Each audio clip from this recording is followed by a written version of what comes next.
I'm so grateful for your time. I know this is a busy week for Orthodox Christians in particular. This year we got lucky, I guess. We got sort of Western and Eastern, Pascha's, Easter's aligning for the first time. I think it's like every 5 or 6 years or something it occurs, moon cycles and whatnot. I chose not to shave this morning just so I could try to insinuate that I might have as manly as a beard as yourself. You look timeless, man. You could be some type of a mythological figure that's just been around for eons, or just born. It's a pretty incredible combo. So well done. I'm jealous. Yeah, I appreciate it. I'm still going through puberty myself at 40. So I don't know what's going on, man. Something's just not right. So Braden, I wanted to see if I could start out by having you introduce yourself, and then I have sort of a goal for our conversation to see if we can clean up some territory about the goal of health, the goal of fitness, and to try to find the right intersection between, I dare say, healthcare and sort of the wellness industry, and see where there's alignment. So tell me about yourself, Braden. I'm actually like your biggest fan online. I've watched way too much of your stuff, and so if I seem to know things that I shouldn't, it's just because I've been stalking you online, man. So but for those that have not been doing that yet, big Y for yet. Please tell us about yourself. Yeah, so I'm Braden Wuerch. So I'm a former firefighter and paramedic. So that's kind of where my journey started during that time. Right after I was in the military, I was a firefighter, and then from there I moved to Austin, Texas, and then kind of went all in with bodybuilding and fitness. So first it started out with me doing ultra marathons. My longest was a 50 miler.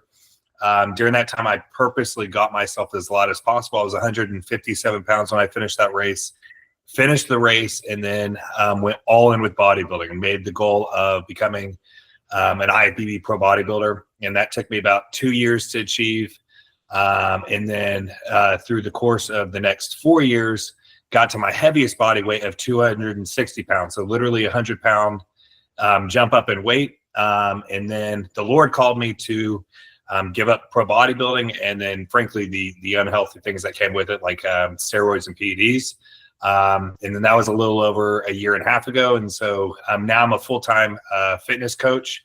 And then fortunately I get to work with a lot of Christians now. So it's kind of where that's an amazing summary. And I always find, and I don't know if you would agree, but especially when I was in my 20s, it was very difficult to tell a coherent story, like a thread that kind of went through all the facts and interests that I had to sort of tell someone like who the hell I was.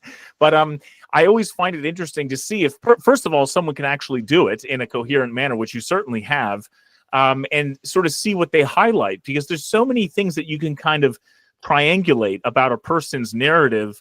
And it's interesting to see what they say that kind of brings that common thread throughout. But things I heard in there was healthcare, a whole bunch of discipline, a whole bunch of routine and ritual, a whole bunch of micro goals that ended up in big goals, and then sort of pivoting and taking different directions as God would see fit. Tell me about that, Braden. Like, essentially, training for an ultimate, an ultra marathon is not just like training for a 5K. No. Training for bodybuilding, same thing. Like, there's a certain level of commitment that comes with that territory. I'm just wondering this. I always ask myself this question, especially the people that have been on long trains of progress. Like, what was it in your youth that made even the commitment of such extreme even possible? Was there something that you did as a young person or as a teenager that said, hey, I've read my Bible every day for a year. If I can read that every day, I can certainly run every day. Like, what was that, or was there anything? How did you leap into something so extreme? Yeah, so with my childhood, so I was always kind of off on my own. So off on my own, and then always had a goal to join the military. So with that, I started working out, not really bodybuilding, but working out at a young age. And probably not through childhood, but probably when I was about 17, 18, I started really seeing the growth that came from doing hard things. So fortunately, I felt myself to be a spiritual seeker pretty early on in my life, even though I wasn't an Orthodox Christian yet. I was a spiritual seeker, and I knew pretty early on, the growth that came from essentially putting myself through intentional suffering. And so that's where the ultra marathon thing kind of came about, me kind of feeling lost in my own life. One, I needed to get back to fitness. I had gone through a period of time where I didn't feel like I was pushing myself on the fitness side. So I got out, the running shoes and started running. But then I just started, kind of digging into the suffering. And from the suffering came mental, emotional, and spiritual growth at a very, very rapid rate. So it was more of, kind of seeing the not only the physical growth that came out of it, but growth, as a whole person. And then, basically you then kind of become addicted to that growth in a way, which leads itself to making it pretty easy to train for an ultra marathon when, you're running multiple hours a day. On the weekends, you got, long runs that you got to do, that you're going to have pain caves. Like there's no way around it. So finding out how to kind of navigate those pain caves, a lot of growth came from that. And then, getting out of the running scene and going into bodybuilding, it made bodybuilding so much easier because, going through really, really, really deep pain caves on the running side made the kind of the dieting suffering of bodybuilding and taking myself to really low levels of body fat, and just saying no to food essentially. And then, still dealing with work and the workouts on very low energy. It made it a lot more manageable, a lot easier. And I was able to do it at a lot higher level because of the ultra marathon. So I would imagine if I were to look at your success right now and the fact that you're generating an income and making a living through this wellness industry, that there must have been a transition point between like juggling your other full-time job and doing this other stuff. Like I'm most interested in that realm because in my mind, that speaks to the majority of people who are trying to juggle sort of their everyday life, but also trying to fit in a lot of things. Can you speak to that window of time and how long that lasted? I mean, it seems like you've had extraordinary success, but yeah, what was that bridge like? It was a grind in the beginning for sure. Yeah. It first off, just started me kind of sharing my workouts, sharing my kind of story. And I was getting, kind of, a few followers here or there that were following me. But I would say it was probably a 2 to 3 year period where I didn't really make any money off of it. I had maybe a couple clients here or there. But during that time, I've always been very, very interested in human anatomy, physiology, and health. I was a firefighter and paramedic. So the paramedic side, that was 2.5 years of schooling there. And then after, just kind of as a hobby that I've never actually used for monetary purposes, I ended up going through massage therapy school and became a licensed massage therapist. Just, pure interest with that. So that was all during that kind of 2 to 3 year period where I wasn't making money from health and fitness.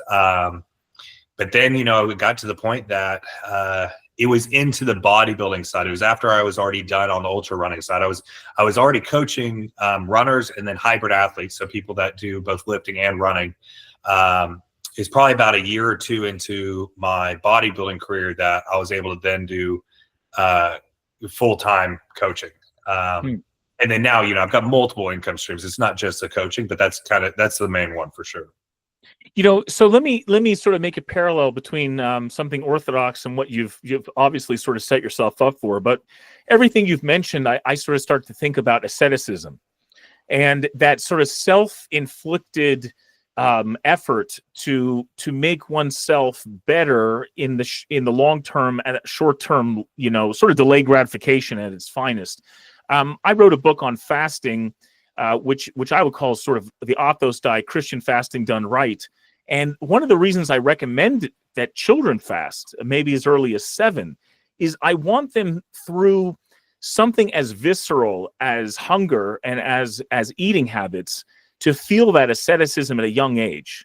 Because if I can get a 7-year-old to give up cupcakes on Wednesdays and Fridays when, damn it, every birthday party seems to have its non-fasting cupcakes, what else can they deny?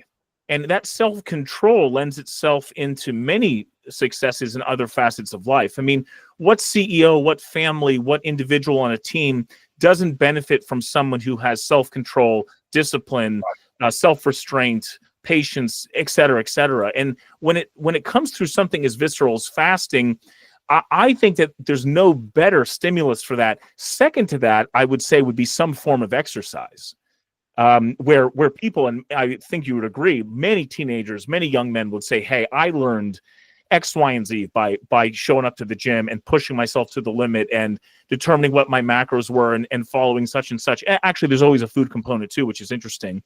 But tell me where you would take that principle of self-control and self-denial and like applied it somewhere else, maybe outside of exercise. Like what you were talking about other streams. I mean, certainly you have a social media presence which takes a lot of effort, but are there other areas where you've applied that for your own benefit, for your own progress? Yeah. So first off, I full on agree with you. We live in a culture now where very few people have any level of discipline or self-control.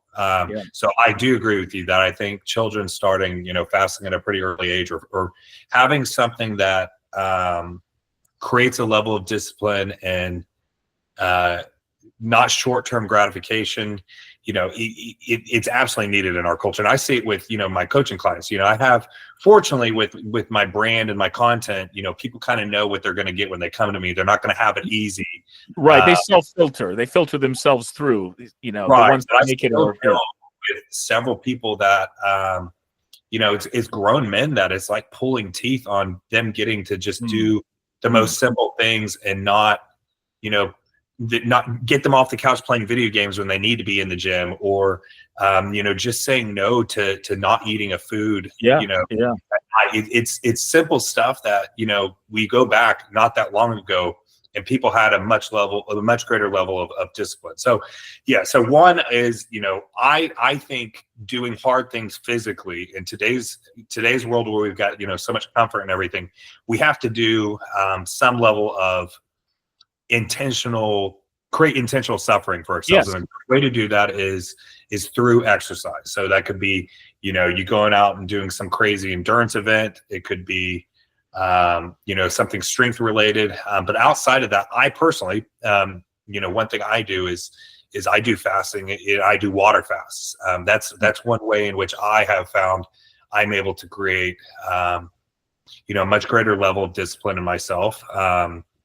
What's the longest you've gone? I've only done up to 72 hours at this point, but I've definitely got some bigger goals here in the future. But 72 hours is a point where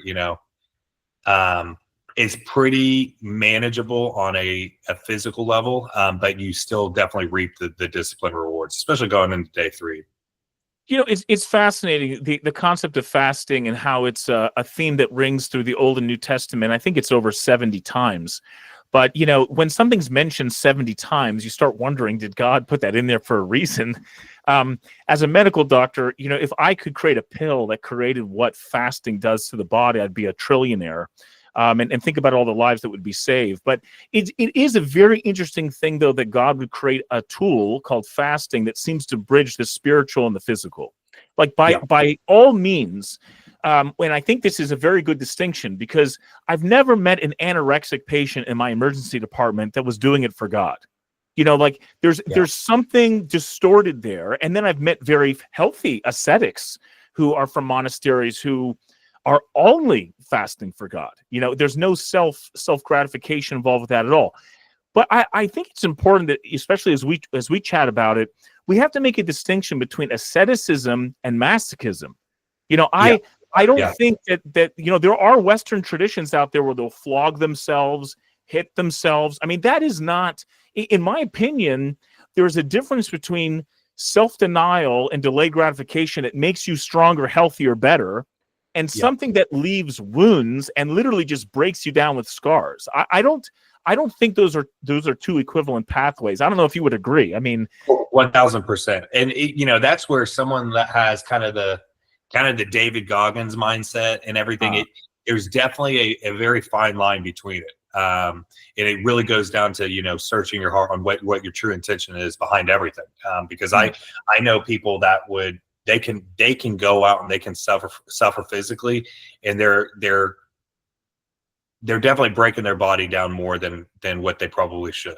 And it becomes almost an addiction in a way. It's kind of like, the fitness world now has its own like hustle culture. And so everyone's trying to one up each other with these challenges.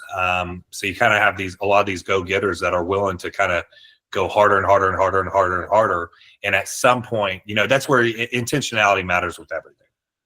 I've made this comparison before when I talk about how fasting's so core to us. Why did God choose a fasting rule in paradise as a proxy for all manner of sin in the future? It's kind of like, hey, if Adam and Eve cannot eat of something, then I know that they're good for the job. And if they can't follow that commandment, I know that all manner of sin might eventually occur, which of course we saw the latter, unfortunately. But, when I think about what they were sent out of paradise for, I mean, when you really start to see the discussion between the serpent and Eve, the serpent is basically offering a tool without purpose. Like, why the heck would I need to know good and evil? Like, you'd think that, inherent with that knowledge, I should be able to do something wonderful. And of course, all potential is possible, but you're not aiming it towards anything when you just know something. And in my opinion, having a tool for the sake of is exactly the same problem. It's like technology without purpose. Why am I doing this thing to my body or doing this thing to show off when it doesn't aim towards some greater good? And that's when a tool takes over and suddenly fasting becomes anorexia. Bodybuilding becomes, something that harms you in the short/long term. Name anything you want. Technology for the sake of where an iPhone doesn't really have a tool to complete work, but it's just a distraction, whatever it is. But it is an interesting parallel, and it's something that I think we just continue to, as a human race, continue to get wrong as we're trying to juggle everything. Let me ask you this, Braden. You are in a space that demands certain elite commitment of effort and focus. How do you continue to ensure that you're well aligned? I know this is always a progress and a working in progress, but tell me about that. Yeah, so that's one thing that I've had a lot of very forefront struggle with. It's not something that I've always done great at. Sometimes I'll get to the point where because I have to always be pushing myself to a certain place physically, and I have to be also showing on social media, and especially on the social media side. It's like how do we distinguish or separate any egotism or pride, and so this is something that I'm constantly battling with. And for me, it's something that, we talk about it all the time, but the Jesus prayer, frankly, is something that I just do, frankly, throughout the day. And I have to do it throughout the day. Because if I don't, and I don't always have Christ on the forefront of my mind, that's where something's going to get askew. So it's always making sure that I'm aligned on everything pointing back to him and not to myself. And I'm not always great at it. I fail at it so many times, but that's always what I strive for, at least. It's funny, again, as a doc that sees a lot of people with mental illness, psychiatric problems in the emergency department, where ruminating thoughts is a major problem, whether that produces anxiety, psychosis, name it. There's this problem with filling your mind with too much rumination, too much brainstorming, too much scattered thoughts that really can destroy a person. At the very least, it gives them anxiety.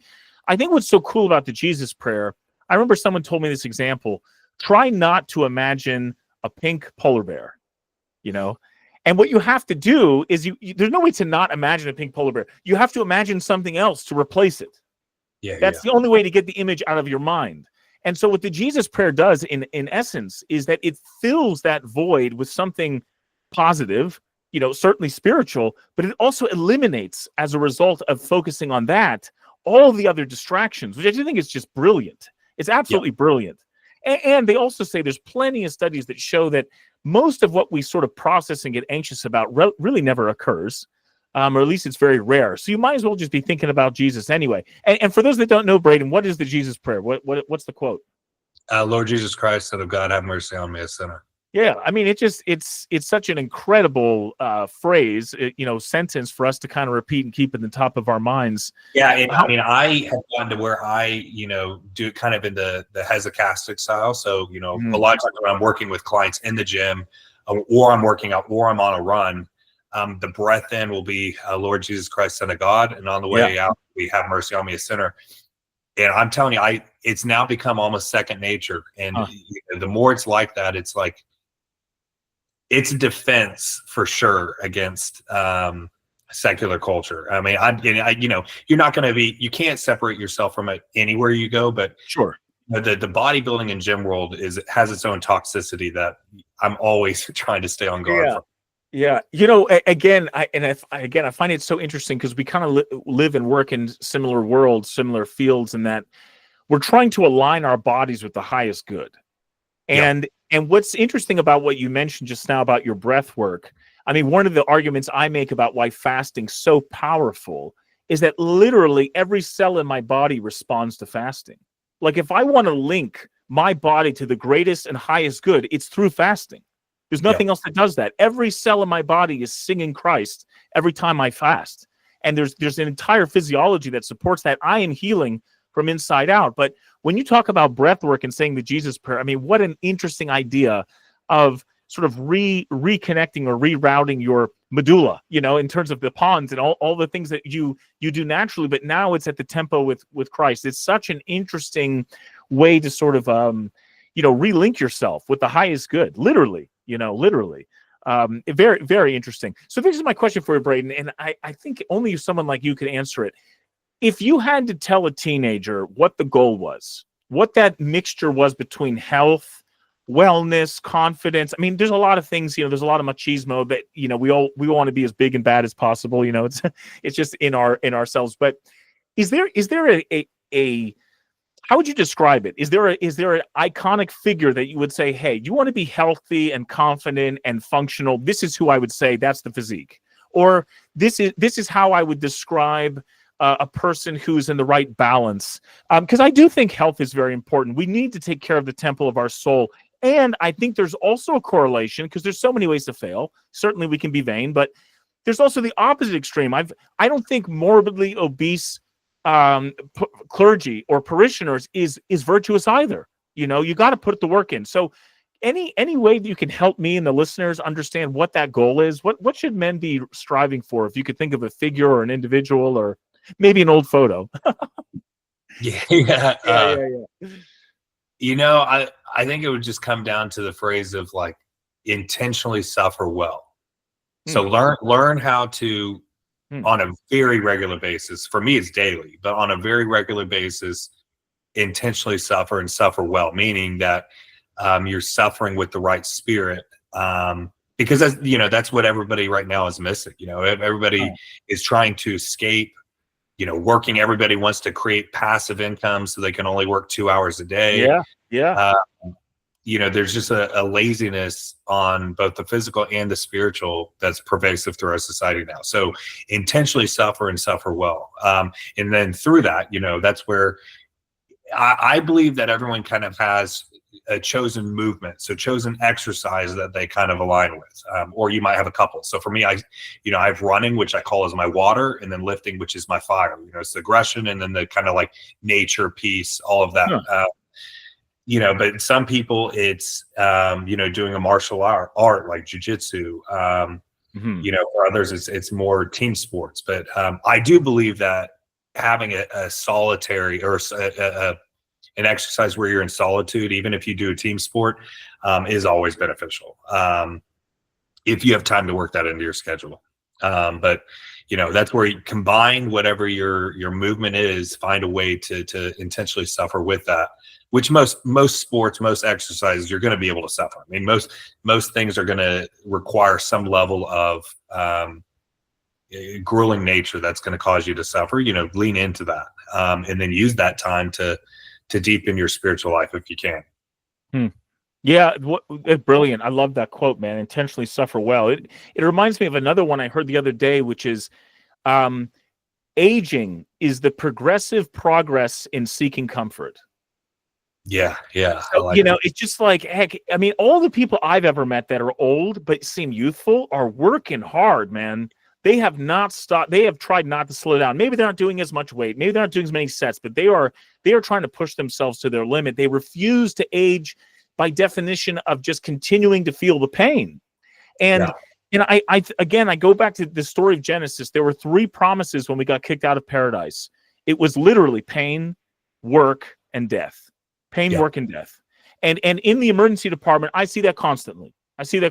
And in fact, one of the reasons I feel like I was able to look at this wellness space in a different way is that when people talk to me about what the goal is for fasting or for anything, I mean, I see it as like life and death. You know, I see it as like being there for your grandkids, being functional to protect your family, not stealing a bed from a younger person, like a toddler that has pneumonia, that you're occupying that space, man. Like, what did you do wrong that child now doesn't have a bed that needs the equipment and the medicine? Why are you here at 35? You know, like, what did you do wrong? And all of our life is a butterfly effect. You know, certain things happen to us, but we cast out effects too as well. And so in that regard, it's interesting you mentioned about this emphasis, because I do think you're right. Like, sports also recreates that feeling of hey, I have to work through the pain. I have to work, period. And sometimes we lose or we fail. Maybe death is kind of a, you know, maybe I'm watering it down a little bit, but there's something like that. Those spaces are very true to reality. And I think one of the reasons, and you brought this up, one of the reasons we have to combat civilization, which by definition is to remove pain, suffering, and work. Like, that's the whole goal, which, you know, I don't want to have women and children die at childbirth and when they're infants. Like, let's get rid of that, certainly. But as a result of that blessing, we need to fill in the void with something like exercise, fasting, hard work, things that mimic those conditions, but it's at least controlled and it's not tragic, you know. And I think that's maybe something to munch on, you know, something to consider. Yeah, 100%. But I also think that we have, you know, what's very popular on social media right now is kind of the biohacking and longevity space, which I think has a lot of positives, you know, because it's very health focused. But on the other side, you have the same kind of thing where it's a little bit of hustle culture, and you have, you know, now, you know, doing ice baths is so popular.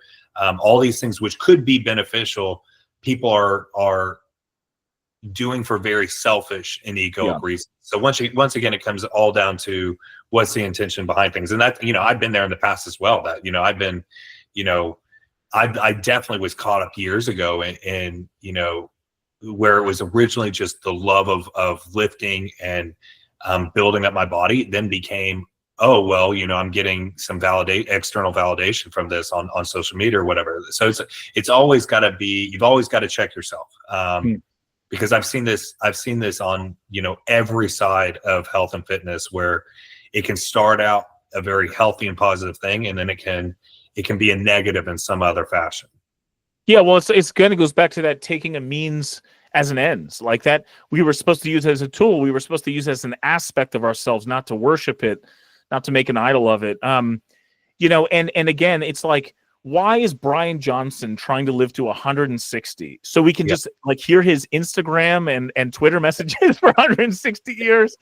Like, come on, please lay off of it. I will say though, and again, I think he just recently admitted that he was taking a supplement, I think it was rapamycin, that ended up actually reversing some of his progress. And, you know, this is the risk you take when you're kind of making it up round one on your own. But at the same time, though, what's missing from this guy, and again, I respect what he's doing, and obviously takes hard work. He looks great to some extent. But it's like, what is it all for? You know? Right. And so fill in that narrative with something meaningful, something purposeful. It doesn't have to be so kumbaya, but, you know, I do think those biohacks have to be aligned. And by the way, like, can real mortal men that don't have $100 million in their bank account, like, can you really have every day like 2 hours in hyperbaric chamber, an hour in cold plunge and sauna? Like, it's not realistic. You know, it's just not real. It's not accessible. It's not accessible to the other 8 billion people out there. Yeah, exactly. I mean, that's something I deal with just with my coaching. You know, I'm blessed to be where I'm at, to where I can work out, you know, a couple of times a day if that's in my training block, and still coach. But, you know, most people have a 9-to-5 job or even more that it's hard to fit in any level of exercise. And so even with that being said, I do think people need to just like you need to create time for God. You need to create time for your prayer life. You also need to put some effort and attention into your health and fitness as well. Honestly, I mean, I'm a pretty busy guy. I got 4 kids. My wife works full time. I'm an ER doc. I work night shifts, day shifts, holidays, weekends, whatever. But I know myself when I'm really accountable to myself. I always have an hour to work out if I want to. And when I don't work out, I'm being lazy. Like there's just nothing else to it. Like I consider myself a very busy person, but even I will know that I could justify anything, and sort of say, hey, right now I couldn't do it. But really it just comes back to work ethic. And sometimes I just drop the ball. So let me ask you this, Braden. Very, very interesting stuff. I wanted to ask you, obviously in a few days, we can start eating meat again, and the Lent will be over. I cannot wait. I'm the biggest carnivore in the world, but we're fasting right now. For those that don't know what Orthodox fasting is, no meat, no dairy, no animal products, really no fish even, for this period too. Just curious, did you measure your pre-Lenten weight, and where are you now? Just curious. So I'm almost we're probably within 2 pounds of where I started pre-Lent. But here's the reality. It's ingrained in me. I don't need to eat this way anymore, but I enjoy tracking my food. So I had my macros, my protein, fats, and carbs at a certain level pre-Lent, and then throughout Lent, minus, there's a few times where I did water fast through Lent. Besides those times, my macros were roughly the same to maintain my performance. So it's relatively easy through our fast to still maintain fitness goals if that is the goal. So one of the things I recommend in this in the Athos diet for Great Lent, and again, it mimics Great Lent. Essentially, it's a 48-day fast mimicking Great Lent. But these writings that I'm pulling from, and again, I'm trying to triangulate oral traditions of Orthodox fasting to create the optimized program. And some of these writings from like Saint Epiphanius from the 3rd century are talking essentially about intermittent fasting. And when you look at the practices of these monks at Mount Athos, where they only eat till the 9th hour, or they start eating at the 9th hour because that's when Christ was crucified, or they fast until communion, which of course we all try to strive for, let's say, to be prepared every day to do. They start incorporating this concept of intermittent fasting. And what's so wild to me is that when you do that, you release growth hormone. And growth hormone, I'm sure as you know, it's an incredible hormone that has many, many benefits, but it also is there to maintain your muscle mass. And so if you're a 7-year-old like I was, eating all freaking day, I'm sure I was just breaking myself down. I was a pretty husky, chubby teenager, but I was fasting wrong. And what I mean by wrong is if I took the same number of calories, the same quality of food, and just combined it to an eating window, I would get that growth hormone release, as opposed to just eating that throughout the entire freaking day. And then suddenly I find myself weaker than before, less energy than from before, more of adipose tissue, etc. So, it's interesting. You almost have to go back to the beginning to see how you optimize these generic parameters, which, have some health benefit as well. But if you really want return on investment, you need to have an eating window. And it's interesting that you can align that with something like the 9th hour, or communion. It's amazing synergy. Yeah, and I've actually, so intermittent fasting is my chosen way of eating, throughout the entire year. So, back when I was competitive bodybuilding, I was eating so much food that I had to pretty much wake up and right off the bat get meal 1 in, and I was eating till right before bed, just to get the amount of calories. And now, since I retired, I had done a little bit of intermittent fasting way back in the day, but since I retired from bodybuilding, it's how I eat year round, just because I enjoy it. I feel the best on it. And yeah, it's, I agree with you, not only on a hormone level. So like growth hormone secretion, all that, I feel my mood throughout the day is better. My energy levels are better throughout the day. I much prefer not eating in the morning. Mm-hmm. Well, the sympathetic nervous system, that nervous system then that makes us ready for fight and flight and getting stuff done, that is upregulated when you fast, when you're in a fasted state. And so literally you are upregulating all the neurotransmitters that make you hardworking, creative, aggressive, maybe even anxious. And I always tell people, like, listen to your body. Like if you're anxious, do something with that anxiety. That's a negative energy that needs to be transferred and directed towards something productive. Like, get it done, whatever that is. Yeah. And so I think again, it's a wild thing to consider that as you also move into ketosis and you burn through all that glycogen stores, when you release ketones, speaking of anxiety, they actually hit the same receptors, the GABA receptors that alcohol and benzodiazepines hit.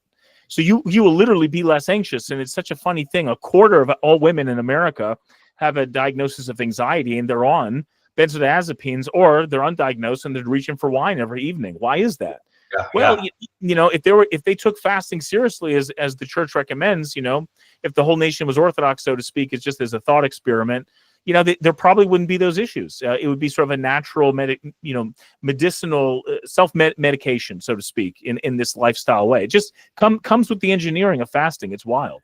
Yeah, and that's actually something. So my wife, she actually dealt with some anxiety, and she saw me do some water fasts, and then I never pressured her into doing it or anything like that. And she, not that long ago, decided to go ahead, and she wanted on her own to do it. And so I was like, I'll do it with you. And she learned at one time how peaceful she was through the entire time. And now she absolutely loves doing water fasts. My wife, she's very much like me, that she herself was a bodybuilder. And she's kind of like a very disciplined person in herself. So it's a way she's found that she can deepen her spiritual life and just find a whole level of peace. You know, your prayer life and everything goes so much deeper when you're in the middle of a fast. Mm-hmm. No, it is.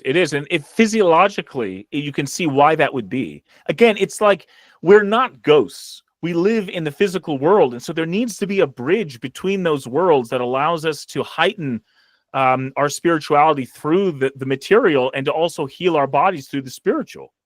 And it's like, I didn't make this up. God did, you know, like this is his route. You know, we're not Gnostics that hate the body, and we're also not, you know, materialists who worship it. And so it's just, there needs to be a dynamism there. You know, I also find it interesting. There are a lot of couples out there that struggle with infertility, and actually women in themselves. Part of it's obesity, but part of it is that people don't understand that when they eat is as important as to when they're going to sleep. In other words, if you want to create terrible jet lag for yourself, you know, to travel somewhere far and you feel that fog, you don't feel well. Well, the next most important mimicker or trigger for these processes, actually 80% of our genes are triggered by when we eat, is when we eat. So if you want to confuse your body, eat all day, eat at random, eat at different times every day. But if you want to create a routine where 80% of your genes now can dance in the proper coordination, how that then scales into things like fertility, like the most extraordinary cycle in the world is the menstrual cycle, like that runs on 30 days. Things can change that based on stresses in their life, how they feel, what's going on.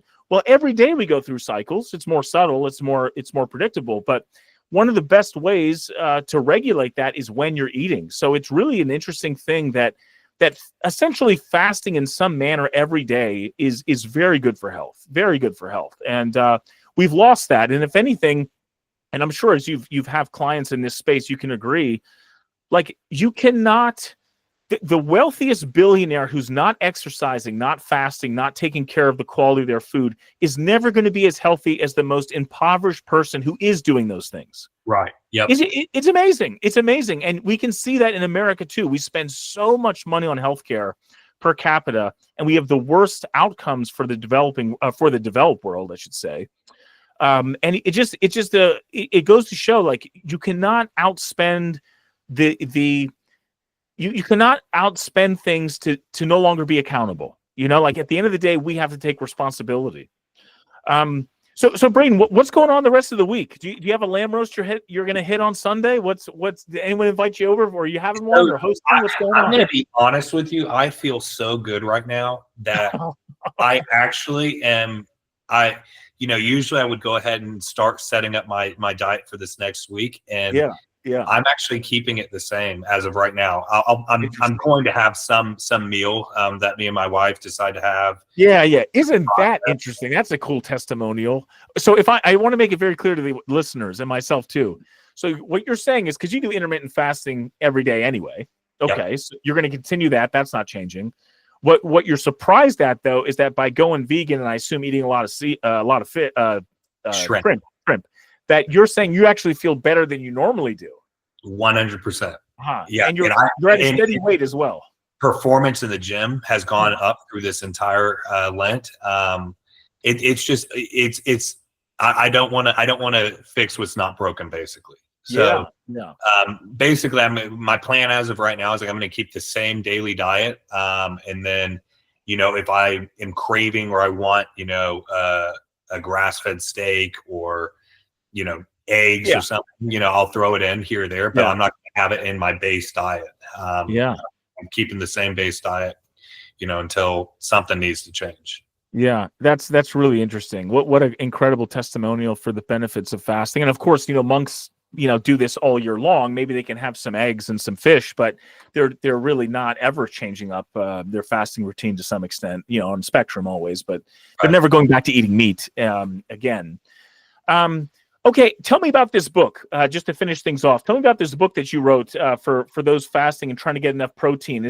To what extent are most of those recipes sort of shrimp dominant, or is there other things you throw in there? There's only 4 or 5 shrimp meals in there. All the rest are completely vegan. But the entire cookbook is high protein, fasting compliant meals. So they're all, whether you're a power lifter, bodybuilder, whether you're just a hybrid athlete or runner and you need more, or, frankly, there's so many women and just lay people that aren't working out that are just, they don't have any protein conscious at all. And most people are just way under eating protein that these meals are perfect for that. So they're just all high protein, fasting compliant meals.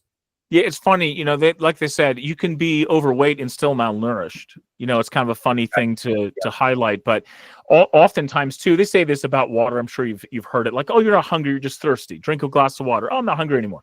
Well, maybe people aren't so carb hungry. Maybe they're just protein hungry. Yeah. And the easiest thing to grab, because that's what's in the grocery store, is everything carb heavy, Yeah, protein is incredibly satiating too. Yeah. That's one thing people don't understand is, if you were to actually hit, the amount of protein you need per day, you'd probably be a lot less hungry and you wouldn't want to be snacking on junk.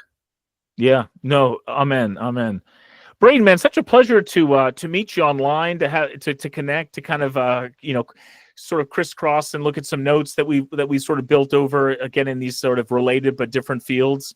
Great work and such a cool insight to hear you talk about how fasting has been so beneficial to your workouts and health that you're deciding to continue it. I mean, you already kind of look like a monk, man. I don't know. Maybe you're just missing your calling. But that's not possible. Don't tell my wife that. Yeah, I was gonna say that's already too late. That's already too late. But you never know. Some men get to the monasteries later on in life as things develop. But anyway, and just to be clear, you're calling in from Texas, is that right? Correct. Yep. Austin, Texas. Okay. And you're an hour behind, right? Yep. Yeah. Well, I wish you a very wonderful 12 gospel readings tonight. I think it's one of the longer Holy Week services. If you can stand through that, you can stand through anything. But Braden, so nice to meet you sort of virtually here. I hope we get to meet in person someday. Yeah. I appreciate you having me. I look forward to it. And guys, if you guys are looking for a great book about high protein fasting meals, where can we find that? You can find it anywhere on my YouTube channel, so Braden Wuerch, or you just go to my website, bradenwuerch.com. It's hosted there. Yeah, no, great. Never enough protein. Thanks, Braden.